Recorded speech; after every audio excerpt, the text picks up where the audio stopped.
Bismillahirrahmanirrahim and Assalamu alaikum. In this lecture, we will explore and learn about the return statement. The return statement can be used for the two purposes. The first purpose is to uh, control the flow of the program, and the second purpose of the return statement is to return the value from the functions. So start करते हैं इसको.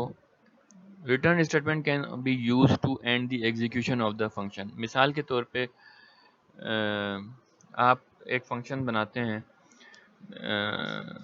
जो कि तकरीबन 15 लाइनों पर मुश्तमिल होता है. ठीक है, वो डिफरेंट एक्शन परफॉर्म कर रहा होता है.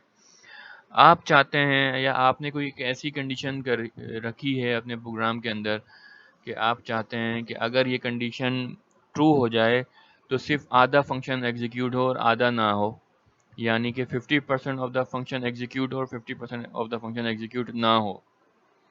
आ रही बात समझ में? तो अब एक दफ़ा जब फंक्शन कॉल हो जाता है तो फिर वो पूरा ही रन होता है. अभी तक जितनी भी हमने फंक्शंस बनाए उसमें जब हमने फंक्शन को कॉल कर लिया तो वो खट से पूरा फंक्शन एग्जीक्यूट हो जाता है. जितनी लाइंस होती हैं कहीं से वापस आने की गुंजाइश नहीं होती. लेकिन अगर आप रिटर्न स्टेटमेंट का इस्तेमाल कर लें तो वहाँ से प्रोग्राम जो है वो वापस आ सकता है. तो it can be use to end the, इसलिए कहते हैं इसको कि ये एग्जीक्यूशन को एंड कर सकता है. फंक्शन में कहीं भी प्लेस कर सकते हैं, ज़रूरी नहीं कि बीच में करें, शुरू में करें, एंड में करें. जहाँ से आप चाहते हैं कि भाई इतना फंक्शन चले और इसके बाद से वापस मेन में आ जाए, डिपेंडिंग अपॉन सर्टेन कंडीशन. ऐसा नहीं है कि बस जानबूझ के बीच में रिटर्न लगा दिया, अदरवाइज कम फंक्शन आपका कभी भी पूरा नहीं चलेगा. किसी हो सकता है कंडीशन की बेसिस के ऊपर आप ये करवाना चाहें. Statement that follows the return statement will not be execute, यानी कि वो स्टेटमेंट जो रिटर्न के बाद होंगी वो कभी भी एग्जीक्यूट नहीं होंगी. और अगर फंक्शन आपका विदाउट रिटर्न स्टेटमेंट है तो वो पूरा चलेगा, जैसे मैंने आपको बताया. अब ये प्रोग्राम देखें, इसके अंदर एक फंक्शन यूज़ किया गया है डिवाइड का, जो कि दो वेरिएबल लेगा जिसकी टाइप डबल होगी. हुआ क्या कि डबल के दो वेरिएबल्स हैं num1 और num2 मेन के अंदर, और आपने उनका इनपुट ले लिया num1 और num2, और आपने क्या किया, डिवाइड को वो एज आ इनपुट दे दिया. ठीक है, अब देखते हैं कि डिवाइड क्या कर रहा है उनका. डिवाइड क्या कर रहा है कि वो उसने दो जो वैल्यूज़ थी वहाँ से num1 और num2 उनकी कॉपी बनाई आर्ग्यूमेंट 1 और आर्ग्यूमेंट 2 के अंदर. और वो ये चेक कर रहा है कि भाई अगर आपने नंबर जो 2 है यानी कि जो डिनोमिनेटर है अगर वो 0 दे दिया, यानी कि लेट सपोज पहला नंबर दिया 10 और दूसरा नंबर दे दिया 0, तो वो क्या कर रहा है, देखें यहाँ पे क्या कंडीशन है. इफ़ आर्ग्यूमेंट 2 इज इक्वल्स यानी कि वो कंपैरिजन कर रहा है, इक्वलिटी चेक कर रहा है कि आर्ग्यूमेंट 2 जो है यानी कि जो जो नंबर 2 आपने उसको पास किया है यहाँ पे, वो कहीं 0 तो नहीं है. और अगर ऐसी ही बात है तो क्या करें, ये देखें इफ़ और ये उसकी बॉडी, और उस बॉडी के अंदर एक रिटर्न स्टेटमेंट आ रही है, यानी कि ये कंडीशनल रिटर्न है. ऐसी सूरत में कि आपने दो नंबर पास किए और उनमें से दूसरा नंबर 0 है, तो वो क्या करेगा कि वो डिवाइड नहीं करेगा. वो कहेगा sorry I can not divide by 0, और रिटर्न. रिटर्न का मतलब क्या है कि ये वाली लाइन जो है वो एग्जीक्यूट नहीं होगी और प्रोग्राम वापस आ जाएगा और रिटर्न 0 हो जाएगा, प्रोग्राम ख़त्म हो जाएगा. लेकिन अगर आर्ग्यूमेंट नंबर 2 0 नहीं होता तो इफ़ की कंडीशन भी ट्रू नहीं होगी. इफ़ की कंडीशन ट्रू नहीं होगी तो ये सारी लाइनें स्किप हो जाएंगी और सिर्फ ये लाइन चलेगी जिसमें वो डिवाइड कर देगा. इसका सैम्पल रन देख लें. enter the two numbers, I will divide the first one number by the second one. उसने क्या किया, 12 और 0 एंटर कर दिया, तो sorry I can not divide by 0. तो this is one of the purpose, one of the work of the return, कि आप जो है वो प्रोग्राम को कहीं से भी रिटर्न करवा सकते हैं, फंक्शन को कहीं से भी रिटर्न करवा सकते हैं. और बेहतर ये होगा कि किसी कंडीशन की बेसिस पे काम करवाएं, बीच में बिला वजह में रिटर्न ना डाल दें, अदरवाइज आपका फंक्शन नहीं चलेगा पूरा. दूसरा और बहुत अहम काम रिटर्न स्टेटमेंट का क्या है कि रिटर्निंग अ वैल्यू. अभी तक जितने भी हमने फंक्शंस बनाए थे वो सारे वॉइड के थे, यानी कि वॉइड का मतलब क्या था कि ऐसे फंक्शन की रिटर्न टाइप मौजूद नहीं है या ऐसा फंक्शन कोई वैल्यू रिटर्न नहीं कर रहा. लेकिन अब वक्त आ गया है कि हम जो है वो वैल्यू रिटर्न करना भी सीखें, क्योंकि हमने वैल्यू पास करना सीख ली. अब हम चाह रहे हैं कि हम ऐसा फंक्शन बनाएं जो हमें कोई वैल्यू भी दे. A function can return a value back to the statement, यानी कि जो स्टेटमेंट उसको कॉल करती है, मिसाल के तौर पे आपने POW फंक्शन को हमेशा इस्तेमाल किया है अभी तक, तो this is an example of a value return function. ये एक ऐसा फंक्शन है जो वैल्यू रिटर्न करता है। हम इसको दो आर्ग्यूमेंट देते हैं 2, 10, तो ये क्या करेगा, 2 पे पावर 10 कर देगा और वैल्यू जो है वो रिटर्न कर देगा x के अंदर। यानी कि जो भी मैनिपुलेशन ये कर रहा है, उस मैनिपुलेशन का जो आंसर है वो x में आ जाएगा। So this is a best example of a value returning function. लेकिन ये फंक्शन जो था वो बिल्ट इन फंक्शन था। We are talking about the user defined function. हम खुद भी ऐसा फंक्शन बना सकते हैं जो कि वैल्यू रिटर्न करे। उसके लिए ज़रूरी क्या है, उसके लिए दो बातें ज़रूरी हैं।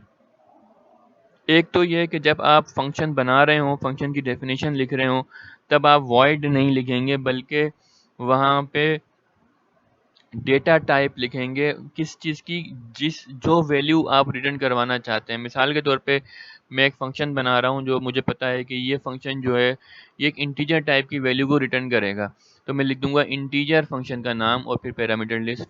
ठीक है, इसी तरीके से अगर मुझे पता है पहले से अच्छा, ये बात प्रोग्रामर अपने जहन में सोचेगा कि मेरा फंक्शन क्या कर रहा है। लेट्स सपोज मेरा फंक्शन जो है वो एक इंटीजर डिवीजन कर रहा है, तो आंसर भी इंटीजर में ही आने वाला है। ठीक है, तो इसका मतलब मुझे अब इंटीजर वैल्यू रिटर्न करानी है। इसी तरीके से अगर मुझे डबल वैल्यू रिटर्न करानी है तो फिर मैं डबल की डेटा टाइप लिखूंगा। तो एक चीज़ क्या है, जब आप वैल्यू रिटर्न करवा रहे होते हैं कि फंक्शन डेफिनेशन में उस रिटर्न टाइप का जिक्र करना होता है, और दूसरी इंपॉर्टेंट चीज़ कि इस रिटर्न स्टेटमेंट का इस्तेमाल करना होता है। तो वो हम चीज़ अभी देखते हैं। In a value returning function the return statement can be use to return a value. यानी कि पिछली दफ़ा आपने रिटर्न का इस्तेमाल किया था, सिंपली लिख दिया रिटर्न और सेमीकोलन, तो उसने फ्लो ऑफ प्रोग्राम को चेंज कर दिया। लेकिन यहाँ आप रिटर्न के साथ कोई अगर वैल्यू या वेरिएबल भी लिखेंगे तो वो उस वैल्यू को या उस वेरिएबल को रिटर्न करा देगा। कहाँ रिटर्न करा देगा, जहाँ से उस फंक्शन को कॉल मिली है। मिसाल के तौर पे अब आप देखें ये फंक्शन डेफिनेशन बहुत गौर से देखने वाली फंक्शन डेफिनेशन है। यहाँ शुरू में लिखा हुआ है इंटीजर। अभी तक हमने लिखा था वॉइड। अब हम लिख रहे हैं इंटीजर। कुछ भी लिख सकते हैं, जो भी आपका फंक्शन जिस भी डेटा टाइप को रिटर्न कर रहा हो आप वो लिख सकते हैं। ठीक है, तो यहाँ लिख दिया आपने इंटीजर, नाम क्या है सम, और ये दो आर्ग्यूमेंट्स ले रहा है num1 और num2। ठीक है, एक उसने वेरिएबल बनाया अपना लोकल वेरिएबल जिसका नाम था इंटीजर रिजल्ट। रिजल्ट किसके बराबर है, num1 और num2, यानी कि जो आर्ग्यूमेंट आप पास करेंगे num1 और num2 के ज़रिए उनका ये सम कर लेगा।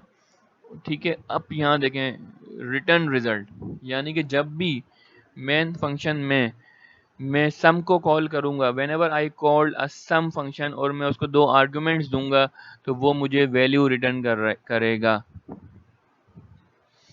ठीक है, तो यहाँ पे क्या है, इंटीजर इसकी रिटर्न टाइप है, नाम इसका सम है, ये हम कर चुके हैं, सारा देख चुके हैं, और ये जो वैल्यू है ये रिटर्न होगी।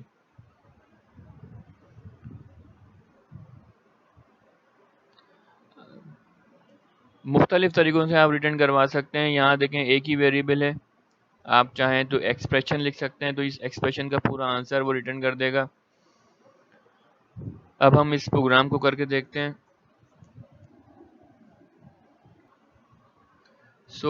यहाँ देखें आप, मेन का फंक्शन है और उसमें एक वैल्यू 1 और आंसर वेरिएबल बनाया हुआ है।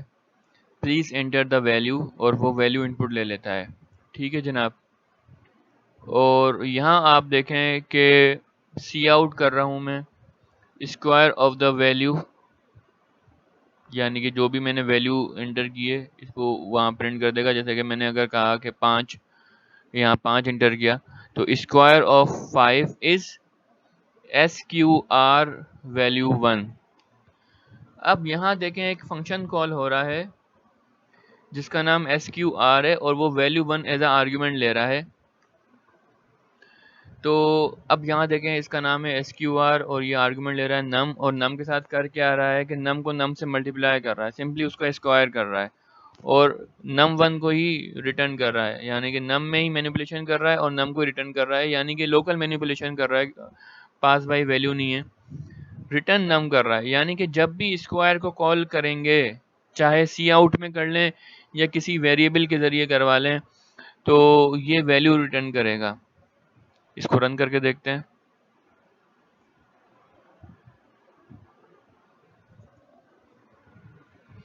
मैंने वैल्यू एंटर करी 5, तो द स्क्वायर ऑफ 5 इज 25, यानी कि अब आप देखें कि यहाँ ये जो वैल्यू है ये मुझे फंक्शन ने रिटर्न दी है सी आउट स्टेटमेंट के अंदर।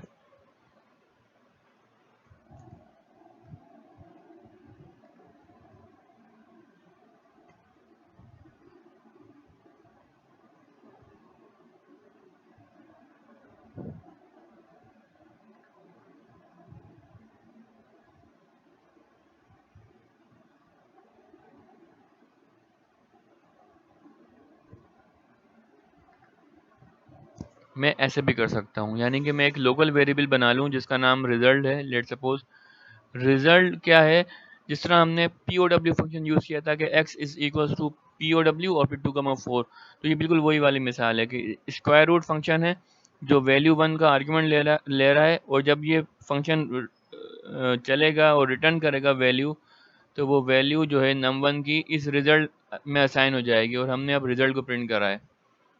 आउटपुट पे कोई फ़र्क नहीं आएगा, but it's just another way of returning a value. ये देखें, ठीक है।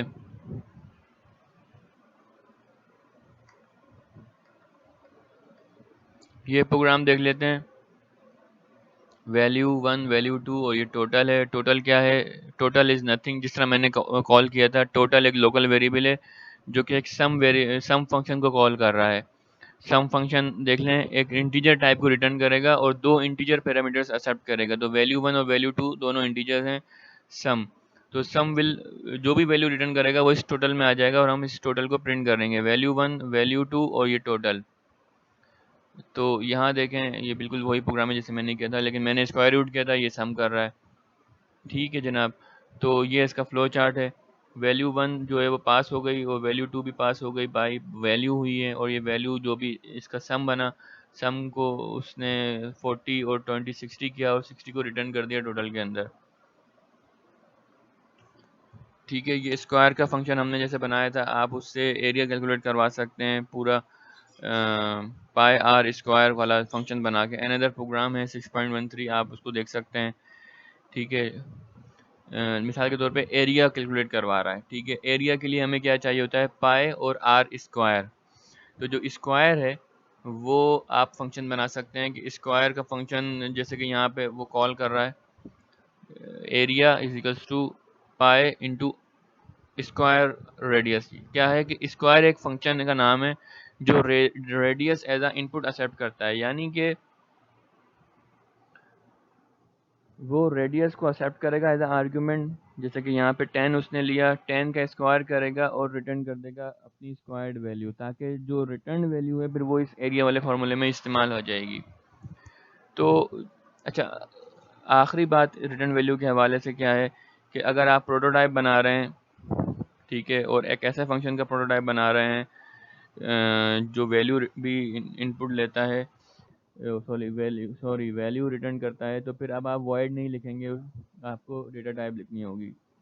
आखिरी बात और ये कि जब आप फंक्शन को कॉल कर रहे हैं मेन प्रोग्राम में, और ऐसे फंक्शन को कॉल कर रहे हैं जो वैल्यू रिटर्न करता है, तो आप वो वैल्यू सी आउट को भी असाइन करा सकते हैं, जैसे कि हमने करके देखा था स्क्वायर वाले फंक्शन के अंदर, या आप वो वैल्यू किसी वेरिएबल को असाइन करा सकते हैं, वो भी हमने करके देखा। रिजल्ट का वेरिएबल बनाया, उसके अंदर वैल्यू रिटर्न करा दी, सी आउट में करा दी, या अगर मैं चाहूँ तो मैं किसी एक्सप्रेशन में भी उसको इस्तेमाल कर सकता हूँ, जैसे कि यहाँ किया जा रहा है कि जो वैल्यू रिटर्न होगी वो मल्टीप्लाई होगी इस पाए से। ठीक है, तो बहुत तरीके से इस्तेमाल कर सकते हैं। ये वो प्रोग्राम जो हमने पहले किया था किलोमीटर को माइल्स पर आवर के अंदर, अब आप यही काम फंक्शन के ज़रिए कर सकते हैं। और कैसे करेंगे कि भाई लेट सपोज अगर मेरा फंक्शन है वो, मतलब मेरा मुझे आउटपुट चाहिए माइल्स पर आवर के अंदर, तो मेरा एक फंक्शन होना चाहिए जो कि माइल्स पर आवर में कन्वर्ट करके दे। कैसे करके दे कि भाई जो वैल्यू उसको इनपुट दी जाए किलोमीटर पर आवर, यानी कि मैं एक ऐसा फंक्शन बनाऊंगा जिसका लेट सपोज नाम कन्वर्जन है, और वो इनपुट आर्गुमेंट क्या लेता है? अब वैल्यू दो जो कि कोई किलोमीटर पर आवर्स वैल्यू रिप्रेजेंट कर रही है, यानी कि वो किलोमीटर्स का इनपुट लेगा, उसको 0.6 से मल्टीप्लाई करेगा और वैल्यू रिटर्न कर देगा माइल्स पर आवर के अंदर। तो आप ये जो है फंक्शन बना सकते हैं खुद से, जो कि आर्गुमेंट भी ले रहा है और रिटर्न भी टाइप कर रहा है। अच्छा, एक बात और मैं आपको बता दूं कि जो रिटर्न स्टेटमेंट है वो एक ही वेरिएबल को रिटर्न कर सकती है, यानी कि एक ही वैल्यू को रिटर्न कर सकती है। अगर मैं बात करूं तो जैसे कि लेट्स सपोज num1 रिटर्न कर दिया या num1 प्लस num2 की वैल्यू को रिटर्न कर दिया, यानी कि अगर नट शेल में बात करें तो एक ही वैल्यू रिटर्न होती है, आप मल्टीपल वैल्यूज रिटर्न नहीं करा सकते। ठीक है, अब इस प्रोग्राम की तरफ बढ़ते हैं। ये थोड़ा सा जो है वो दिमाग की बत्ती जलाने वाला प्रोग्राम है। You have to write a void function, यानी कि आपको एक ऐसा फंक्शन डेफिनेशन राइट करनी है जो रिटर्न नहीं करता, ठीक है, लेकिन रीड करता है एक numeric value from the keyboard, यानी कि आर्गुमेंट तो लेता है, पैरामीटर तो लेता है जब उसको कॉल किया जाता है।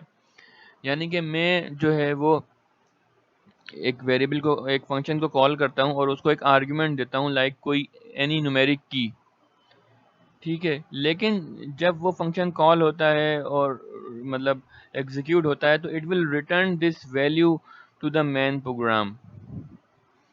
Read the variable from the main from the function, they do not return value. तो ये थोड़ा सा अजीबोगरीब प्रोग्राम है कि एक ऐसा फंक्शन लिखना है जो कि वैल्यू भी रिटर्न नहीं करता लेकिन वैल्यू देता भी है। तो ये कैसे हो सकता है, इसकी मैं आपको हिंट दे देता हूँ जो कि नीचे दी हुई भी है, कि आपको एक वेरिएबल बनाना है, एक लोकल वेरिएबल मैन के अंदर बनाना है, ठीक है। और जब आर्गुमेंट आपको पास कर आप आर्गुमेंट जब आप पास करेंगे तो बाय रेफरेंस करेंगे। ऐसा कर देने से क्या होगा कि जो मैनिपुलेशन या जो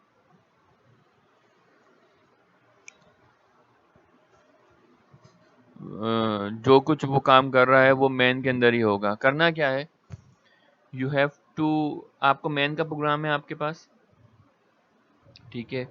मैन के प्रोग्राम में आप एक वेरिएबल बनाएंगे, let's suppose variable X, then you will call read my number, ठीक है। यू विल से के let's suppose read my number और कॉमा ब्रैकेट में एक्स लिख देंगे। जब रीड माई नंबर कॉल होगा तो रीड माई नंबर जो है एक्स को एज अ रेफरेंस वेरिएबल लेगा और इसको इनपुट ले लेगा cin X, let suppose. क्योंकि करना यही है कि you have to write the void function, आपको एक ऐसा फंक्शन बनाना है जो कि रिटर्न नहीं करता लेकिन काम क्या है, रीडिंग करता है, यानी कि सी इन करता है numeric value from the keyboard. यानी कि आपको आपको फंक्शन का इस्तेमाल करना है वेरिएबल को रीड करने के लिए और फिर वही वैल्यू का इस्तेमाल आपको मैन में भी करवाना है, ठीक है। तो ये रेफरेंस वेरिएबल के थ्रू हो सकता है अगर रिटर्न टाइप नहीं है तो, ठीक है। सो ये कीजिएगा, नहीं समझ में आए तो फिर मुझसे पूछें, हम इसको लाइव लेक्चर में करेंगे। सो आखिरी टॉपिक इस चैप्टर का जो बचा है वो है लोकल एंड ग्लोबल वेरिएबल, जो कि हम नेक्स्ट क्लास में करेंगे इंशाल्लाह ताला।